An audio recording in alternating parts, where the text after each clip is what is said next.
Intoxicated Television. Fucking we back in this motherfucker, man. Special guest in the motherfucking building. G-Mo in the motherfucking hat.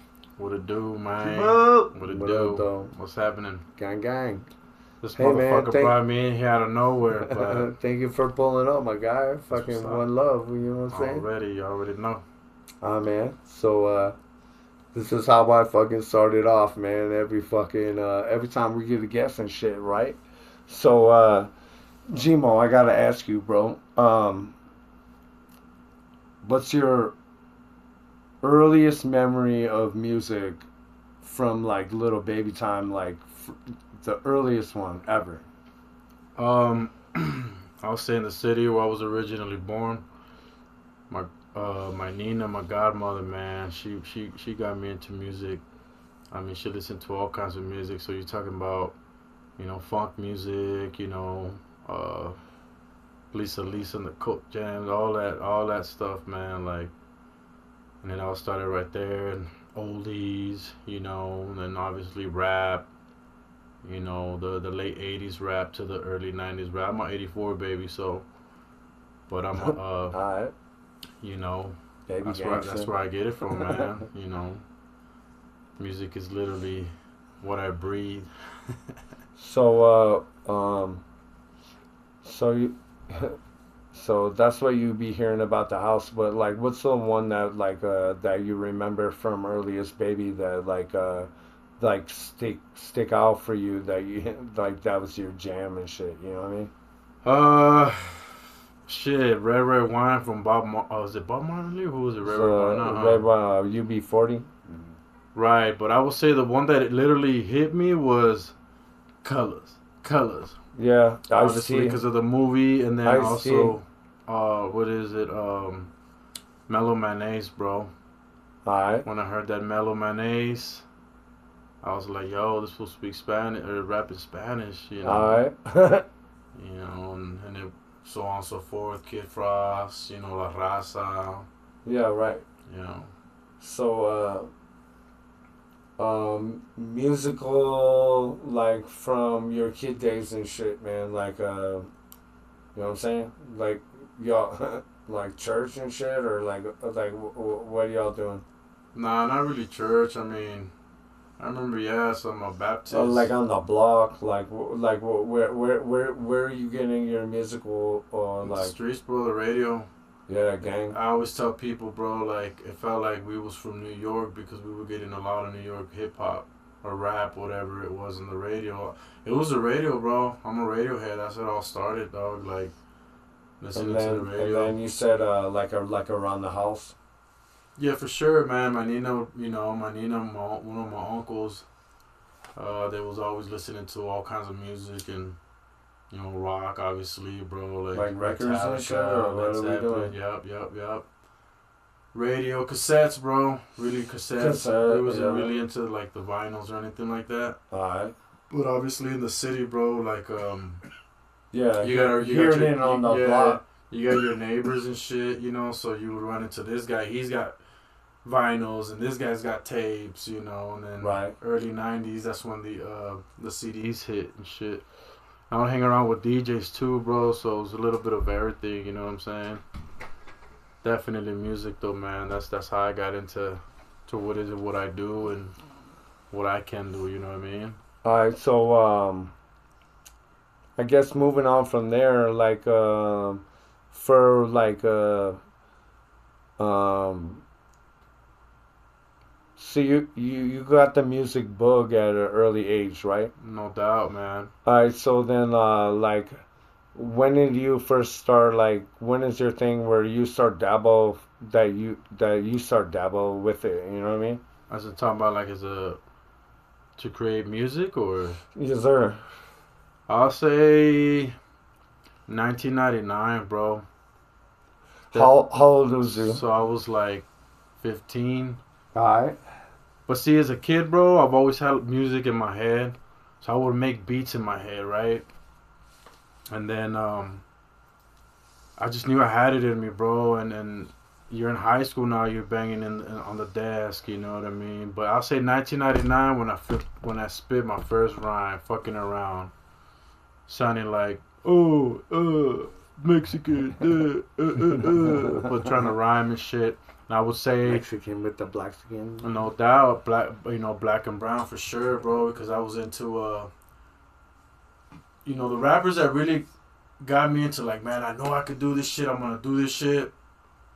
Was Darkroom Familia, Woody from East Coco Records, and 3 6 Mafia, man. I was a big 3 6 Mafia fan. Man. You know what I'm saying? 15 years old, 16 years old. So 99, 2000 was a really good fucking year for me, bro. So that's when I started freestyling. So like you was a youngin', and when 3 6, they was still in underground, bro. They was still on their underground shit. Yeah. So like they was kind of in their dark cloud shit at that time, like before they fucking started getting the hits and shit. You know what I'm saying? Like how did that, like, did your peoples like it was weird to them, bro. It was weird to them because I was always into underground to this day. To this day, okay. Underground, but yeah, definitely, my boys were like, "What the fuck are you listening to?" I know, right? We started smoking weed. So I know, cause it was like they were really dark in their early days and shit, man. The sound was a sick. I think that's what drew me to 3 6 Mafia a lot. You know, and the underground scene. Darkroom was dark, gangster shit on some cool original beats, and then 3 6 Mafia had their own dark underground sound, but I think that's what drew me to like the South. Like I grew up listening to the South, you know, before the internet, all that shit, bro. You know what I mean? Yup. What the fuck was that? LimeWire shit. Yup. We be getting all the weird shit. Man. Yeah, I didn't get into internet till like 2012. But all right, so here's the question. What was your earliest like band like that, or like group or artist that you like gravitated that you like discover like for yourself, for that like nobody put you on, but that you like connect with them and you're like, this is my shit, and like nobody else, not like, you know what I'm saying, like nobody put you onto it, you just gravitated to it. You're like, this is my shit. Like, fucking, that ain't nobody know about it. Do you remember that? Well, for definitely 3 6 Mafia, bro, and Woody. You know, Darkroom Familia for sure, bro. 100% Darkroom Familia. Nobody put me on that. It was just randomly just grabbing CDs, bro, from Tower Records. You pull some shit out, you're like, oh shit. You know what I'm saying? Some Texas shit for sure. So I'll say DJ Screw, bro. For real, alright, gang. Like, what drove you to the fucking South and shit, man? Sound, Dirty bro. South, bro. The sound, bro. The sound. Alright, screw tapes and shit, dog. Screw like, tapes. Man, you bringing it back, fool. No doubt, man. I did that shit before the internet. People would look at me weird, bro, because I went out to Job Corp in 2002. I was 17 and shit. Even people from Utah, bro, were like, the fuck are you listening to? Listening to Project Players like DJ Squeaky and shit. You know, 3 6 Mafia, all Project that shit. Pat, yeah. You know, so definitely. But I could say it really started, bro. Like the South stuff, I'll say Master P, bro. No Limit.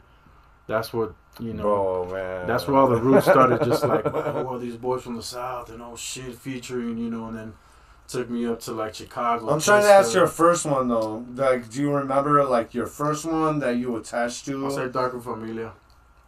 Alright. From Northern Cali. Yup. Really fell in love with them boys, no homo. Really fell in love with the sound. You know? Alright, that's gang. Yeah, man, P was on a fucking, man, that motherfucker put out like fucking 60 albums in 1 year and shit. Like, what the fuck, man? From the South to San Francisco. Oh, so there's something about San Francisco and the South, bro. There's like cousins. There's always connected. Me and my homeboy, bro, and we're living in the Midwest at the time and shit, bro. Like when I'm coming up and shit, bro. Like fucking man, we both already had kids and shit, man. Like we're like can't afford this many albums a week, but so we were like toe and toe, like who got like, oh, you got this one, like fucking No Limit was like fucking ridiculous, man. For real. That's like three releases a fucking week and shit, man. Dog. Like what the boys, fuck, man. bro? You know? Yes, sir. Yeah, P. So anyway, yeah. Master P, man, and okay, so let's fast forward. We got that. So when you start fucking around with music, man. So what motivated you for you then myself, bro? You know I've always had it in me, and then everybody who would hang around me would always like follow me and shit. So I started a trend, you know. Back in the town where I grew up in, you know, that's North Tahoe, Kings Beach. Shout out to Kings Beach, North Lake Tahoe. You already know. State Line boys. Can't even this bitch. We out here. But been out here in Reno for a minute too, so... But anyway, that's where I started freestyling, and then I started. I recorded with these. So what age and like when you start freestyling, like a high school shit? Yeah, high school freestyling, all that shit. You know, banging on. You said banging on the tables and shit. You know what I'm saying? You know, just making noises out of my mouth and shit, and just freestyling. And my first record, I would say, with these little, a few years younger than me for sure. There's these boys, these kids from my town and shit, and they got on the internet and stuff, and that's the first time I actually freestyled a track. It came out clean too, and we're freestyling towards the MAAX and shit because they didn't have no microphone. Right when I did that, one of the buddies from North Tahoe moved up to Reno. This was 04, 05. Alright. And he bought his computer and a little mic and shit, and he invited me to come over and just spit some shit, you know. And I spit some shit, and then me and him formed a group or two, just me and him. Alright, what was that? What was that again? What was the group? Oh, we were called Criminal Minded Entertainment. Alright. And shit, and then we put his parents would give him shit. So we put his recording stuff at my crib. So in 05, we were recording, dabbling with this program called Acid.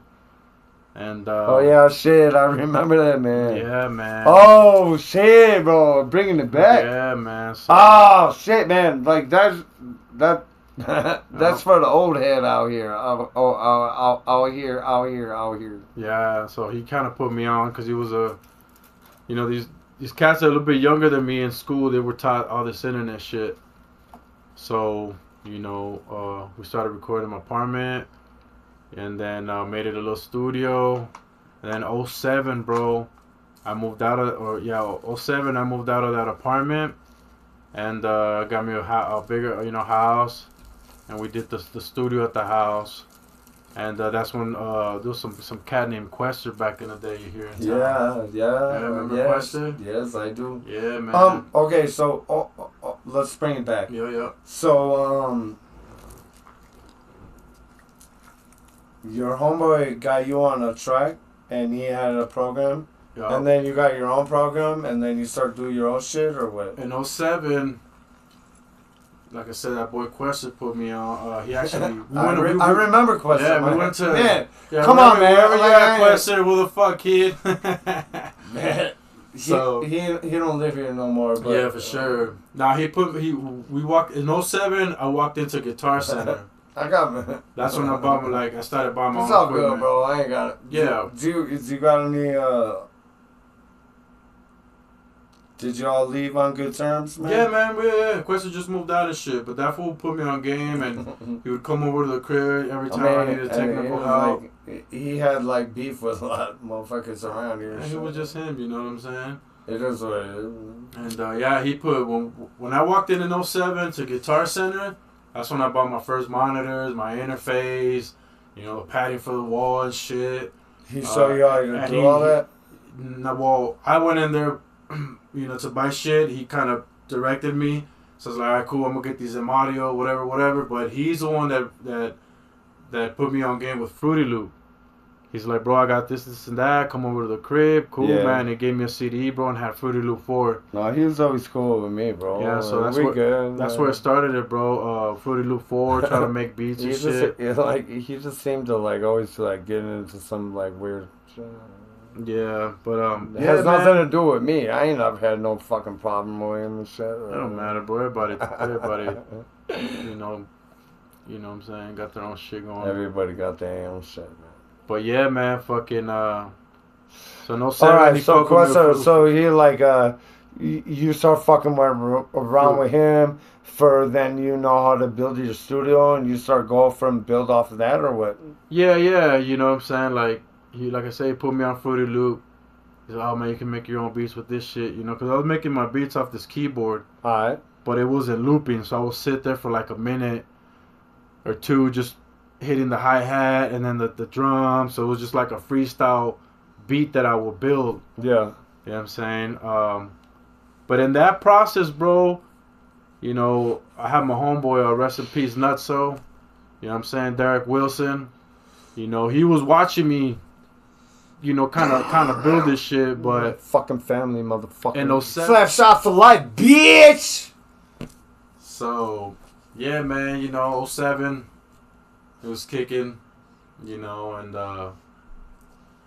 the process right there, I would throw Halloween parties and shit. So NUTZO was NUTZO's the one that put me on how like time the Fruity Loop.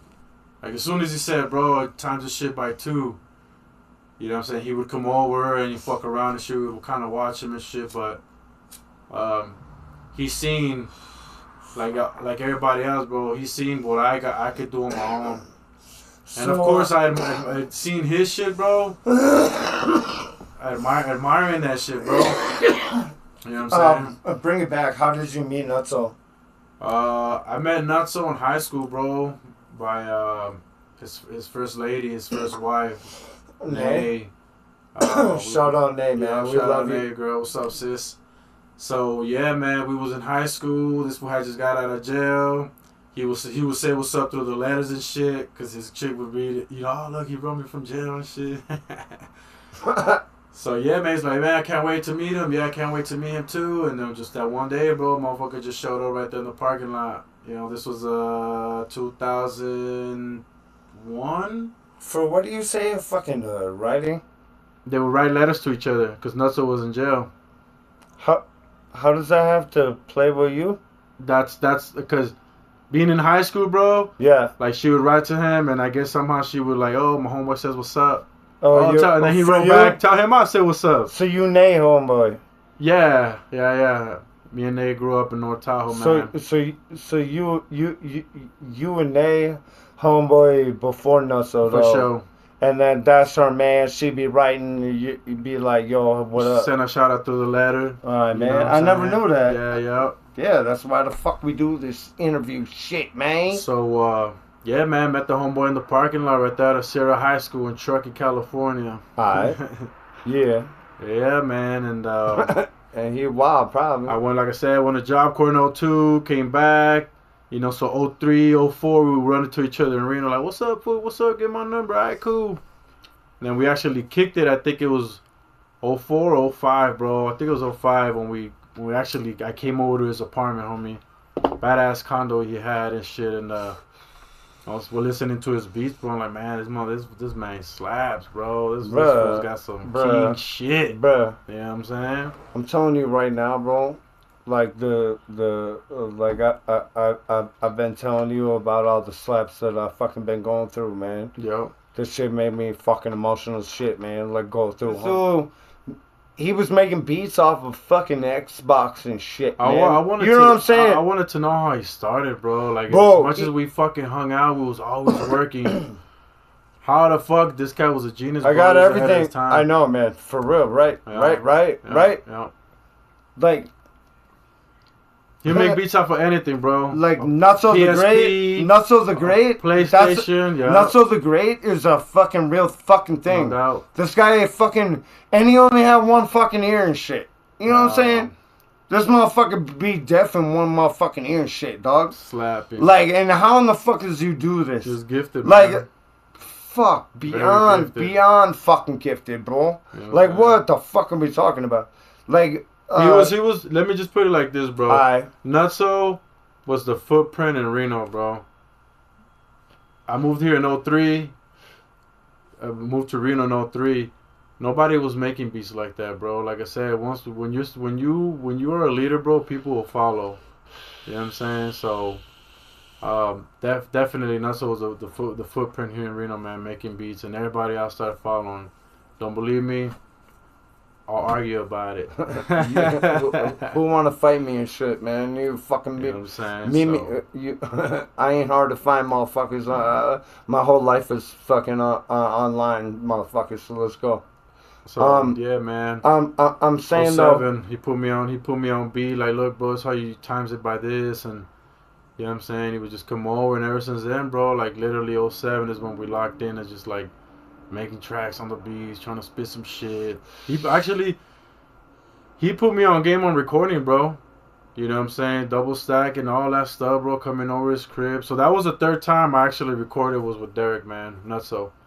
You know what I mean? I came over and we did a track, and that's just how it started, bro. Like, Slap Shop for life, work, bitch. that was work. That fool was working. I'm gonna keep fucking saying it to you, motherfuckers and shit. So, where the fuck are my fingers at and shit, man? Fuck y'all, man. You know what I'm saying? Anyway, man. But yeah, man, that's how we do it, man. You know, we at? 07 forward and shit. Bitch. And ever since then, we just recording, and you know, ideas come together and shit. And man, bring it back, bro. But I got my own sound, you know, and bring it.